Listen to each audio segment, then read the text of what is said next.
even in times like this, I've got an understanding of the God that I serve. And New Light, I got a good report for you today, that I have been spending time in prayer. I've been spending time with the Lord, and I need you to know that this is not just another seed. This is not just another commitment Sunday. But what you are doing today is that you're going to unlock the favor of God, the supernatural provision of God, and your seed, your reclaimed seed, it shall produce the amazing in your life. Because whenever God asks us for something, we have to remember that he has done most of the giving up to this point. That when God asks you to give, he's already been giving before he even asked you for it. I had to think about that for a moment, and it took me over to Abraham. And when you look at Abraham, that when God asked Abraham for the precious, when God asked Abraham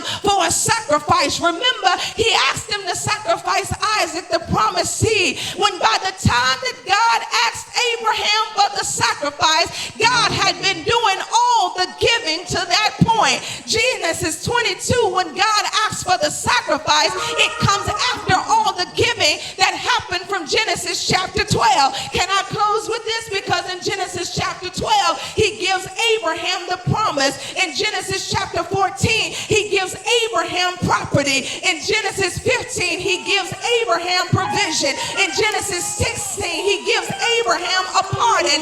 In Genesis 17, he gives Abraham a proclamation. In Genesis 18, he gives Abraham a prophecy. In Genesis 19, he gives Abraham protection. In Genesis 20, he gives Abraham power.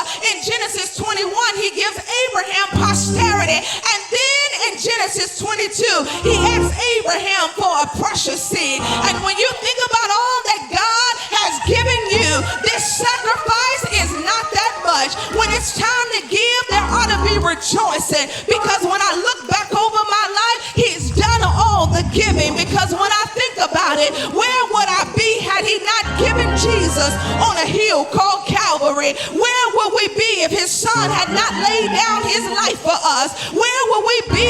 We would be hell-bound, but he gave his son. His son died in our place and then rose again. I'm closing with this Sunday morning. You can't beat God-given. God hears my vow, because every time I obey you, your response is always greater than what you asked me to give.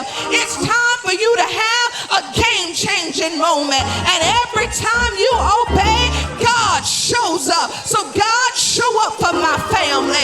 God, show up for my future. God, show up for my children. God, show up for my finances. God, show up for my church. God, show up for my business. God is showing up, because when you